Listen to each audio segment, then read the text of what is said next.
بسم اللہ الرحمن الرحیم نحمده ونصلی ونسلم علی رسولہ الکریم اما بعد۔ فن توقیت یہ چند فنون کے مجموعے کا نام ہے۔ اصل میں اس سے نماز کے اوقات کی تخریج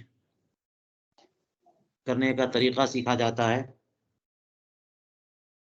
اور اسی فن سے ہم لوگ سمت قبلہ کی تخریج کو بھی سیکھتے اور سکھاتے ہیں۔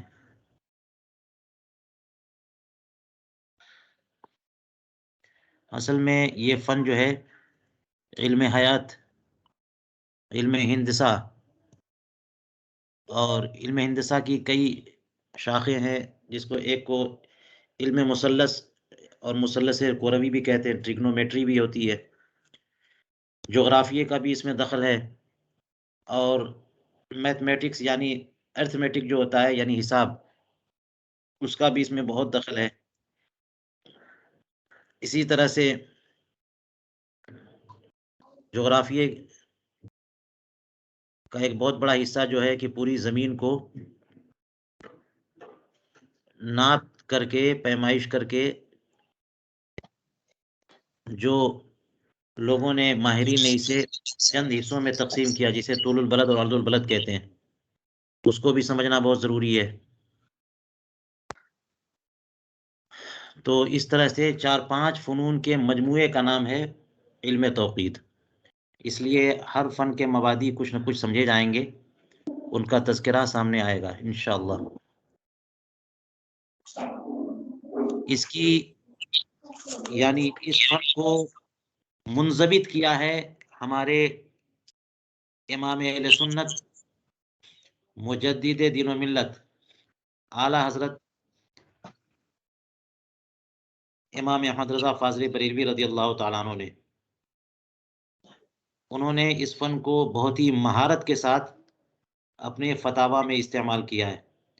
اس فن کو اگر آپ لوگ سیکھ لیں گے تو انشاءاللہ جہاں جہاں اعلی حضرت نے فتاوی رضویہ شریف میں اس فن کو استعمال کیا ہے، کچھ نہ کچھ حد تک بصیرت آ جائے گی، اور ایسے فتاوی کو سمجھنے کی صلاحیت پیدا ہو جائے گی انشاءاللہ۔ اگرچہ مہارت تو بڑی چیز ہوتی ہے، مہارت پیدا کرنے میں کافی محنت چاہیے، کافی مطالعہ چاہیے، ذکاوت چاہیے، لیکن اس فن کی کچھ شد بدھ اور طریقے تخریج اوقات سیکھ لیں، فی الحال یہ بھی کافی ہے۔ اور جو لوگ شوق رکھتے ہوں کہ اس فن میں جو ہے پختگی اور رسوخ چاہتے ہیں، مہارت چاہتے ہیں، وہ شروع سے ہی توجہ رکھے اور کتابوں کا مطالعہ کریں۔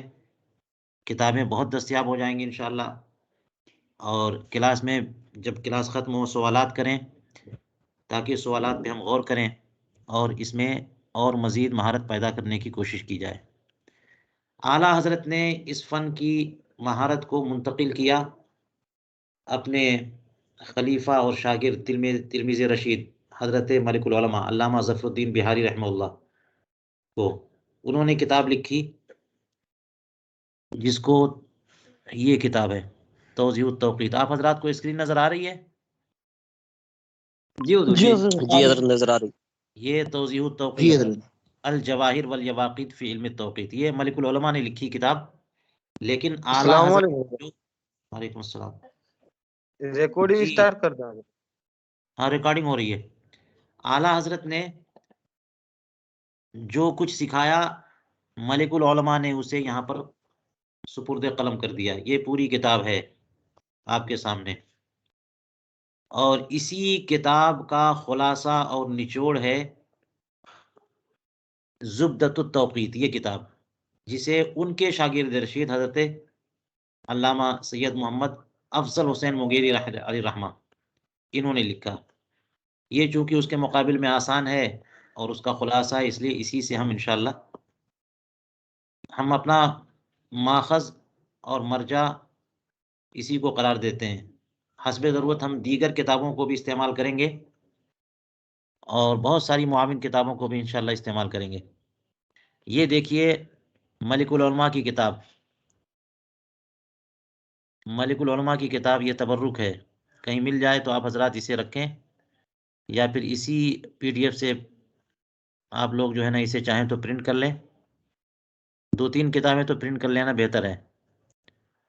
بہت پہلے جب مجھے شوق ہوا تھا تو میں نے یہ کتاب ایک جگہ ملی، اس کی فوٹو کاپی کی اور جلد بنا کر کے اپنے پاس رکھ لیا. اسی طرح سے وہ زبدۃ التوقید کا بھی اصل نسخہ میرے پاس ہے، بہت پہلے ایک جگہ دستیاب ہوئی تو ہم نے خرید لی تھی.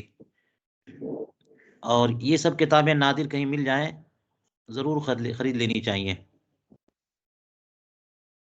تو یہ ہے توضیح التوقید، ملک العلماء کی کتاب. اب اس میں پرنٹ جو ہے متاثر ہے، ہر جگہ سمجھنا آسان نہیں ہے. اب یہ دیکھیے تمہید میں یہاں پہ پریشانی ہوگی، لیکن انشاءاللہ ہم پہلے اپنے الفاظ میں کچھ باتیں واضح کریں گے اور حسب ضرورت اس کو پڑھ بھی لیں گے. اس کا خلاصہ یہ ہے زبدۃ التوقید. زبدۃ التوقید میں دیکھیے شروع میں انہوں نے کچھ طریقے بتائے ہیں، اس کے اصول بتائے، اور پھر اس کے بعد اس کو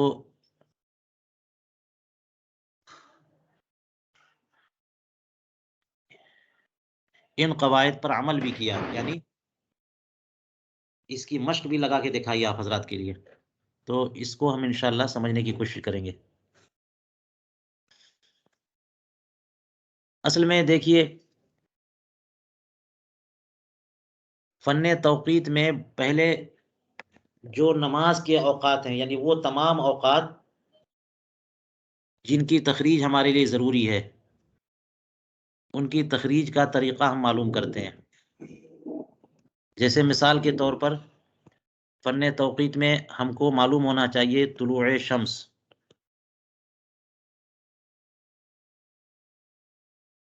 غروب شمس،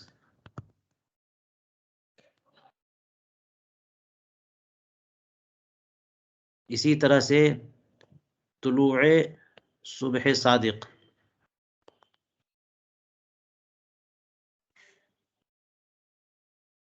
اور غروب شفق ابیض، یعنی عشاء کا وقت، اور یہ فجر کا وقت. اسی طرح سے نصف النہار شرعی جو ضحوہ کبریٰ ہے،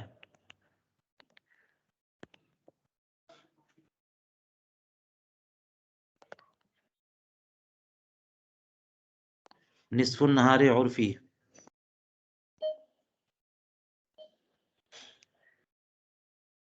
یہ وقت زوال ہے. اسی طرح سے مثل اول اور مثل ثانی وقت عصر ہے. اتنے اوقات کی تخریج تو ضروری ہے نا. یہ کتنی چیزیں ہو گئیں؟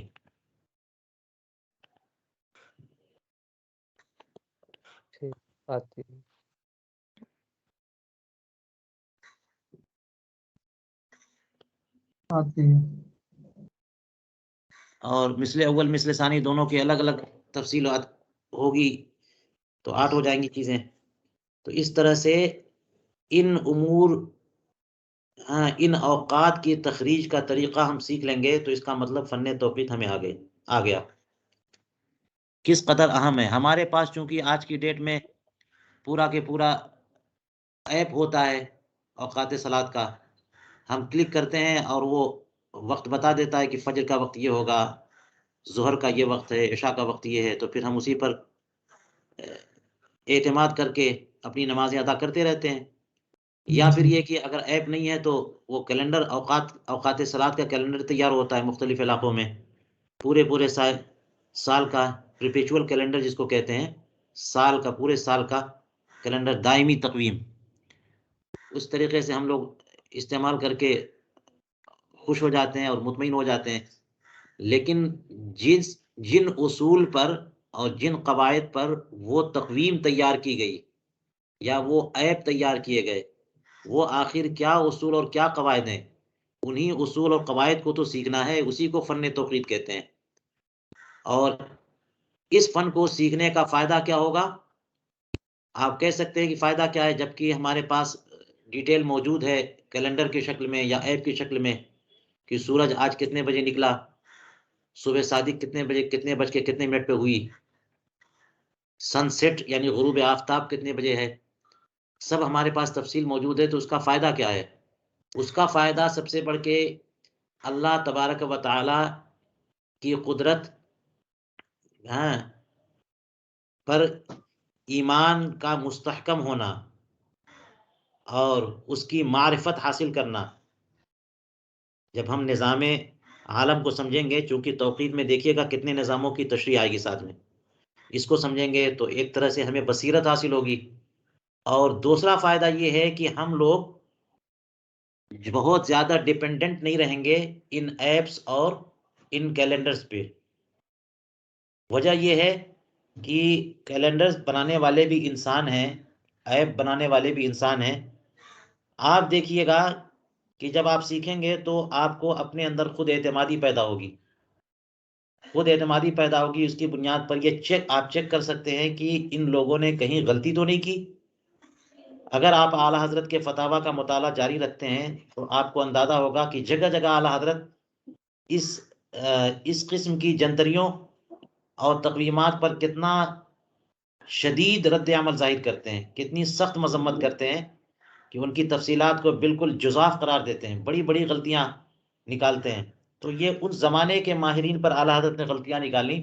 آج تو یہ فن کے جاننے والے بھی بہت کم ہو گئے، یہ لوگ نہ جانے کس انداز سے اوقات نکالتے ہیں، کیا کرتے ہیں کیا نہیں کرتے ہیں، کیا ٹھکانہ ہے۔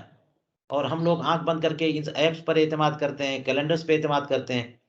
اس لیے کیوں نہ اس فن کو سیکھ لیا جائے، تاکہ اس سے ہمیں ایک اپنے اوپر قابو بھی ہو جائے کہ ہم ان کی صحت و سقم کو چیک کر سکیں، جانچ کر سکیں، اور کہیں نہ صحیح کم سے کم اپنے شہر کے اوقات صلاۃ کی تخریج تو کر سکیں۔ جہاں پر ہمارا قیام ہوتا ہے، جہاں پر ہم رہتے ہیں، وہاں کے اوقات صلاۃ کی تخریج ہم کر سکیں، اپنا کیلنڈر پورا سال کا تیار کریں۔ اور فن میں مہارت کے بعد جو کیلنڈر آپ تیار کریں گے وہ 100% ایکیوریٹ ہوگا، بالکل 100% جو ہے نا غلطیوں سے پاک ہوگا۔ اگر آپ کو مشاقی ہو چکی ہے آپ کی اور کہیں پر غلطی نہیں ہو رہی ہے تو اس سے آپ جب مقابلہ کریں گے گوگل ایپس یا کسی بھی ایپ کے ٹائم کا، اور اس میں کوئی ڈفرینس آئے گا، تو آپ یہ یقین مانیے کہ آپ والا ٹائم صحیح ہے اور ایپ والا ٹائم غلط ہے۔ شروع میں آپ کو لگے گا ایپ والا ٹائم صحیح ہے، ہمارا والا غلط ہے کیونکہ ہم سے غلطی ہو رہی ہے کہیں پہ، لیکن جب اعتماد ہو جائے گا تو آپ کو یہ ایمان اور یقین رکھنا ہوگا کہ آپ نے جو تخریج کیا ہے وہ صحیح ہے، اور یہ گوگل والا ٹائم یہ سب کے سب غلط ہے۔ اوقات صلاۃ کی بات کر رہا ہوں میں۔ تو چلیے اس میں پہلے میں اوقات صلاۃ کا ایک قاعدہ بتاتا ہوں تاکہ اس کی دقتوں کا اندازہ ہو، اور پھر اس کے بعد ہم جو ہے اس کی تفصیلات پر آئیں گے۔ جیسے اوقات صلاۃ کی تخریج کا جو قاعدہ ہے اس کو ماہرین یوں بیان کرتے ہیں، آپ غور سے دیکھیے اور ہو سکے تو اسے اپنے نوٹ بک پر لکھ بھی لیجئے۔ جیسے مثال کے طور پر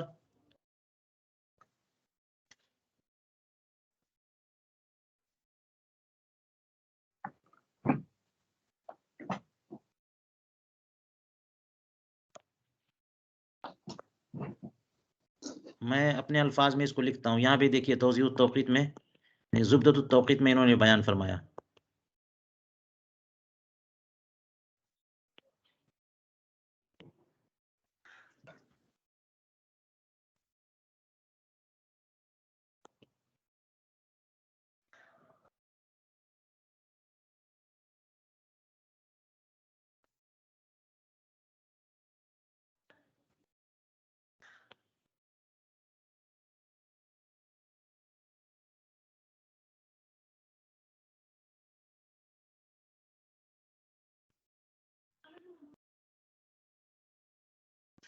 یہ دیکھیے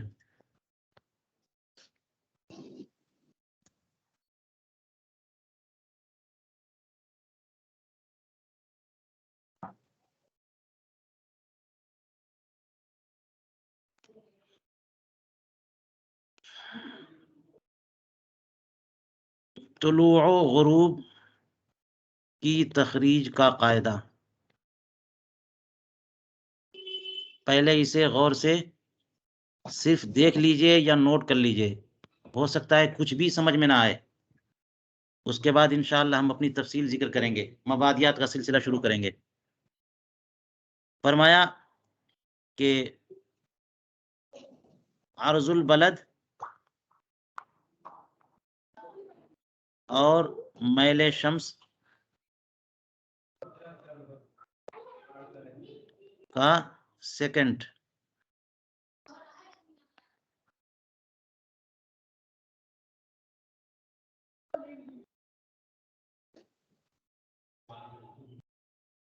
اور نصف المجموع اور حاصل تفریق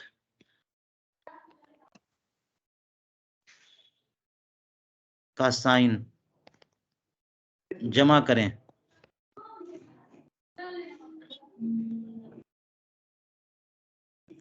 مجموعہ سے جدول اوقات سے طلوع اور غروب کا وقت نکالیں.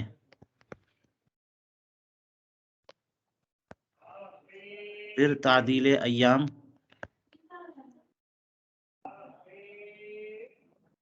زائد ہو تو زائد کریں، ناقص ہو تو کم کریں.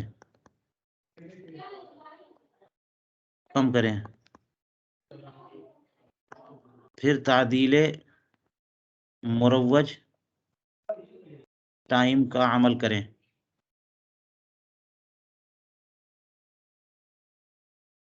یہی وقت اس مقام کا طلوع یا غروب کا وقت ہوگا.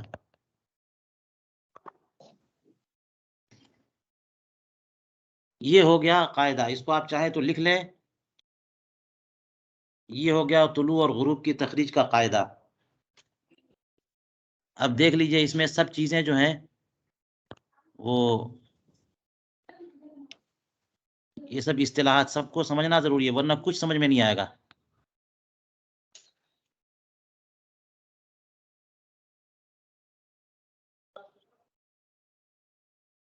تعدیل ایام، تعدیل مروج ٹائم.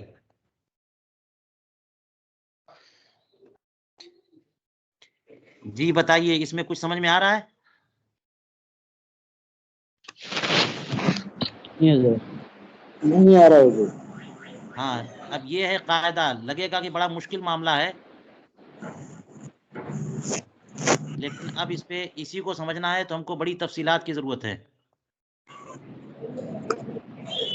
سب سے پہلے ہم یہ بات کرتے ہیں، اب ہم مبادی شروع کر رہے ہیں.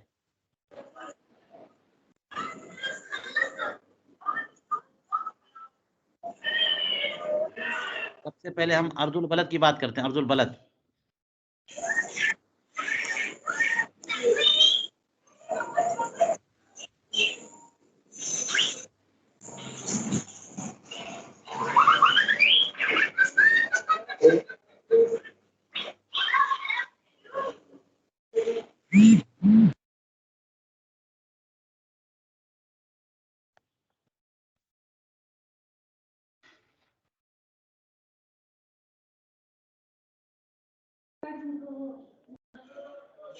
دیکھیے، عرض البلد جو ہے زمین کے ایک خاص حصے کو معلوم کرنے کے لیے تیار کیا گیا ایک نظام. زمین پوری کی پوری جو ہے، کیونکہ کرہ ہے تو پہلے ایک بات یاد رکھیے کہ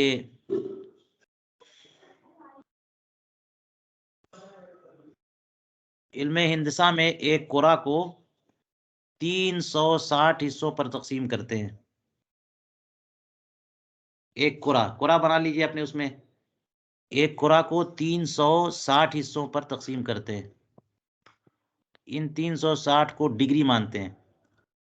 ہر قرآ چاہے چھوٹا ہو چاہے بڑا ہو، اس میں 360 اجزاء مانے جاتے ہیں، یعنی پوری یہ دوری جو ہے، یہ جو دوری ہے نا، یہ 360 ہے پوری. اب اس کو اگر آپ 2 حصوں میں بانٹ دیتے ہیں،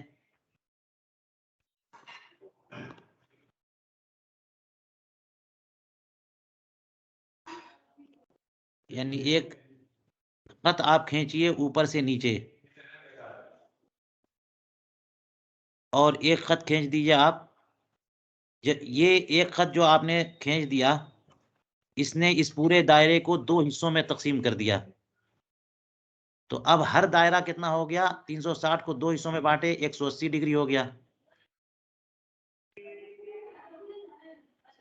ٹھیک ہے، یہ پورا دائرہ تو 360 تھا، ایک خط نے اس کو 2 حصوں میں بانٹ دیا تو 180 ہو گئے. پھر ایک ہورائزنٹل لائن کھینچیے آپ، قاعدہ جس کو کہتے ہیں، یہ 4 حصوں میں بانٹ دے گا. اب ہر ایک 90 ہو گئے.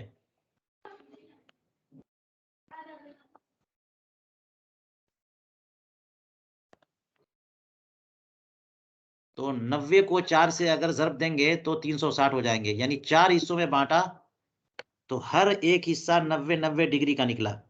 اسی طرح سے اس کو آپ 1 ڈگری بھی فرض کر سکتے ہیں کہ کیسے، کیا سائز ہوگی 1 ڈگری کی. مثال کے طور پر یہ دیکھیے، اس میں 90، یہاں سے لے کے یہاں تک کل 90 حصے ہیں، تو چھوٹے چھوٹے فرض کر لیجیے آپ. یہاں تک کہ نصف سے اگر کریں گے تو یہ 45 ڈگری ہے. ہم نے ہاتھ سے بنایا اس کو قاعدے سے بنائیں گے تو پورا صحیح قرآن آنا چاہیے، صحیح دائرہ. یہ تو ٹیڑھا ترچھا ہے، بالکل صحیح دائرے پہ مشق کرنے سے اور آسانی ہوگی. تو یہ 45 ڈگری.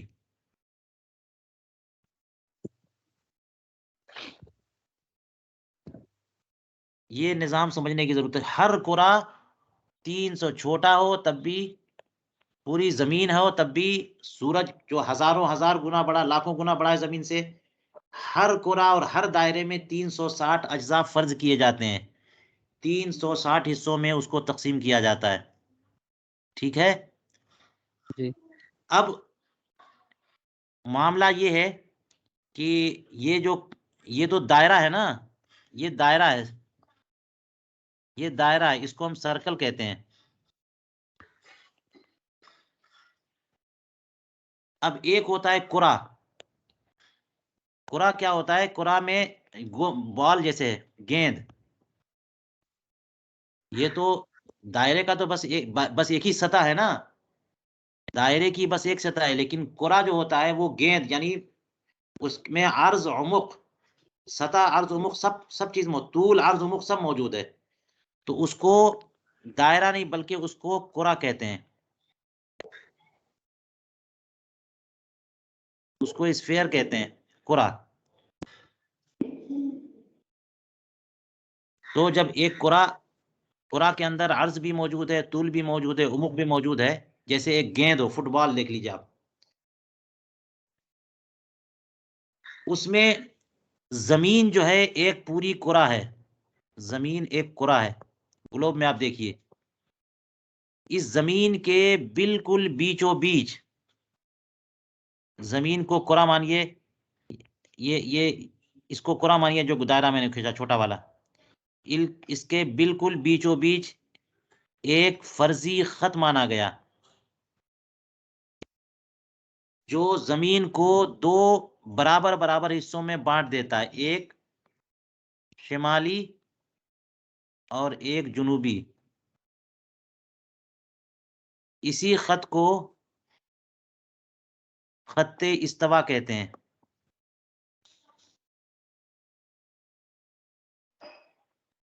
انگلش میں اس کو ایکویٹر کہتے ہیں.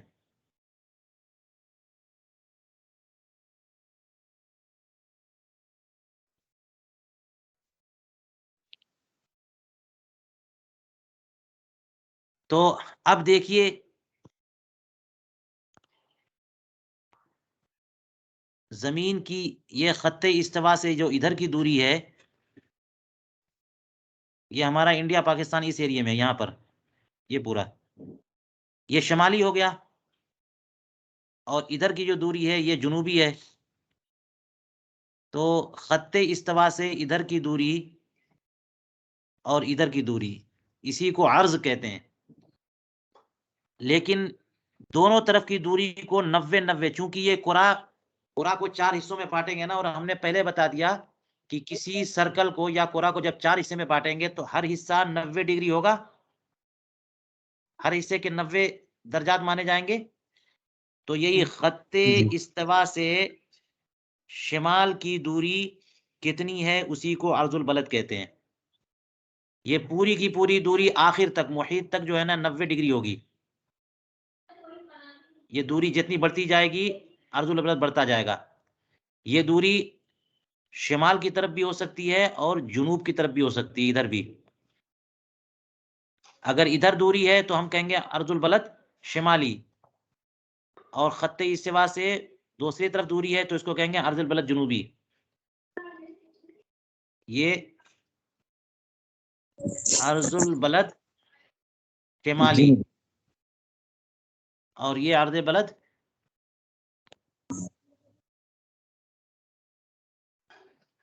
جنوبی. یعنی خط استوا سے ایکویٹر سے آپ کا شہر، آپ کی بستی کتنی دور ہے، اس کو آپ 90 مان لیجئے یہاں خط استوا سے اس دوری کو.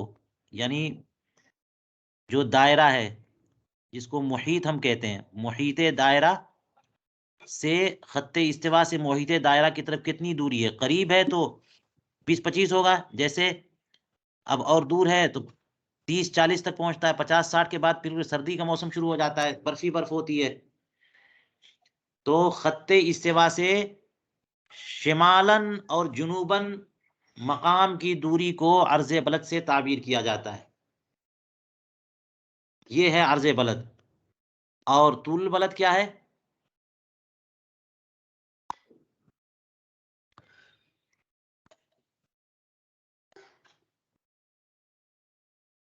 طول البلد اصل میں زمین کی پیمائش جن لوگوں نے کی ہے وہ انگریز ہیں. انہوں نے پورے گلوب کو جو ہے نا پیمائش کر کے ایک خاص پیمانہ خاص پیمانے کے حساب سے انہوں نے طے کر کے کتابوں میں لکھ دیا، اور وہ ہر سال اس کی پیمائش اور اسی طرح سے تمام ستاروں اور سیاروں کی گردش کے اوقات، طلوع و غروب کے اوقات اور تعدیل وغیرہ سب نکالتے ہیں. اسی کو المنک کہتے ہیں. المنک کے نام سے یہ ایک میگزین ہر سال نکلتی ہے. تو ان لوگوں نے پیمائش کی تو انہوں نے لندن میں ایک مقام ہے گرینوچ،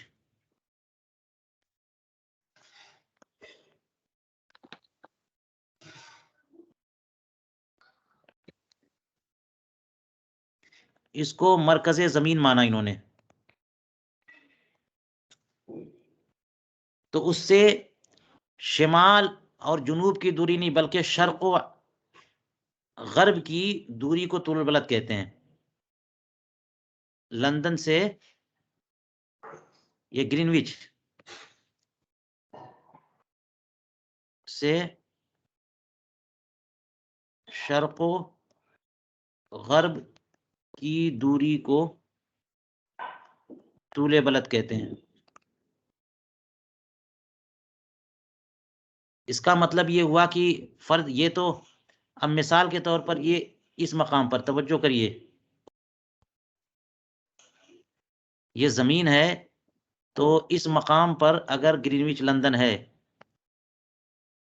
یہاں پر لندن ہے مثال کے طور پہ، تو اس سے ادھر کی دوری اس طرح لائن کھینچیے آپ، شرق اور چونکہ یہ کرا ہے تو اس کے پیچھے اس کا سطح ظاہر ہمیں نظر آ رہا ہے نا، یہ گیند کی طرح ہے، تو اس کے اس سائڈ پہ بھی ایک لکیر کھینچ سکتے ہیں، تو وہ غربی ہوگی اور اس طرف شرقی. لندن سے چونکہ ہم لوگ سارا کے سارا ایشیا جو ہے نا وہ پورب کی طرف ہے، تو ایک لکیر کھینچیں پورب کی طرف، جتنی دور جائے گا یہ بالکل یہاں تک جا کر کے محیط دائرہ تک ختم ہو جائے گا، یہ پورا 180 ہوگا. چونکہ ہم پورے کرے کے ایک طرف کو لے رہے ہیں نا، تو یہ پورا کے پورا 180 اس کی دوری 180 ڈگری تک ہوگی، 180.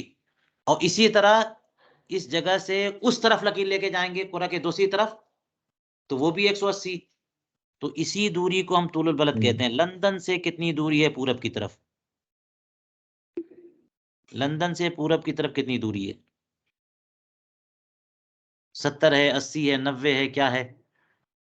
اب یہاں پر آپ دیکھیے، ہم تو طول البلد عرض البلد کی مثال دیکھتے ہیں. دیکھیے انہوں نے یہاں پہ بیان کیا بریلی شریف کا عرض البلد.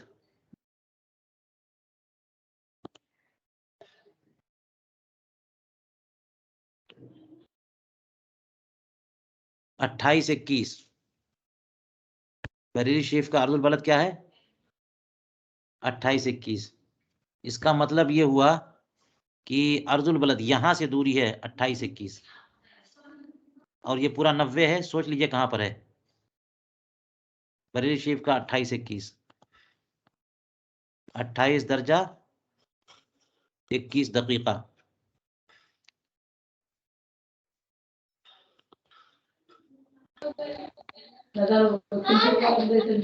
آپ کو ہر جگہ کا طول البلد اور عرض البلد اس میں مل جائے گا. اس کا باقاعدہ انہوں نے صفحہ 28 پہ دیا ہوا ہے.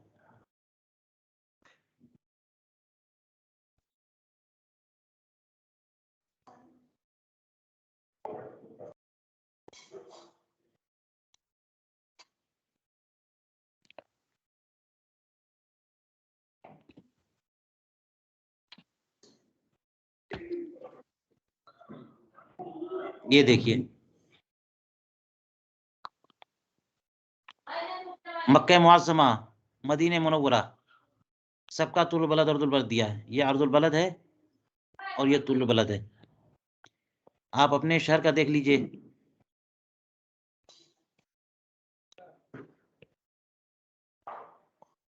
کوئی بھی مشہور شہر مثال کے طور پر یہ بریلی شریف کا دیکھیے، یہ ہے عرض البلد 28 21، اور یہ ہے طول البلد 79 اور 27.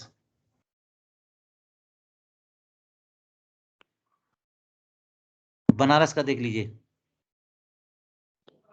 یہ ہے عرض البلد اور یہ 83 ایک، یہ طول البلد. یعنی گرینوچ سے دوری 83 ڈگری دوری ہے بنارس کی گرینوچ سے. آپ اگر اس کو گلوب کو سرچ کریں،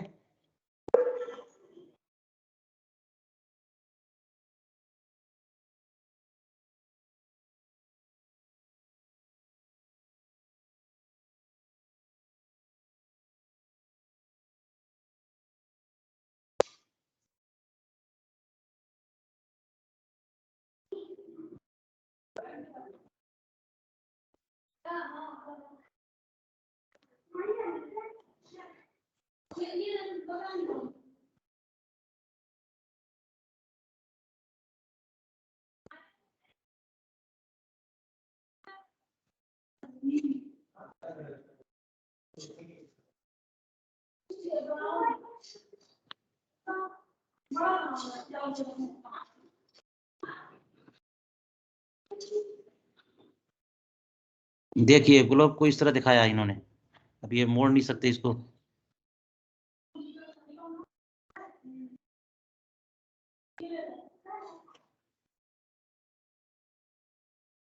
یہ یہاں پہ یہ لکیر دکھ رہی ہے نا، یہ ایکویٹر ہے. یہ کالی کالی لکیر بیچوں بیچ نظر آ رہی ہے. جی حضور آ رہی ہے. محیط کالی کالی جو لکیر ہے یہ ایکویٹر خط استوا، اس سے اس طرف دوری نیچے کی طرف یہ جنوبی دوری ہے ارض البلد، اور شمال کی طرف جو ادھر ہے وہ شمالی دوری ہے. اور یہاں جہاں سے یہ سرخ یہ کالی لکیر شروع ہو رہی ہے وہیں پر کہیں پر گرینوچ ہے، یہ کونے میں، یہ جہاں سے کالی لکیر شروع ہو رہی ہے اس سے یہ کالی لکیر جس طرف چلی جا رہی ہے ادھر دیکھیے گا تو یہ شرقی دوری ہے، پوربی دوری، ایسٹرن ریجن. اس دوری کو ہم طول البلد سے شمار کرتے ہیں، طول البلد کہتے ہیں. اور اس گلوب کے نیچے چلے جائیے تو امریکہ وغیرہ پڑے گا، اس کو غربی دوری کہتے ہیں، گرینوچ سے غربی دوری، مغربی طرف. اس سے اندازہ ہوا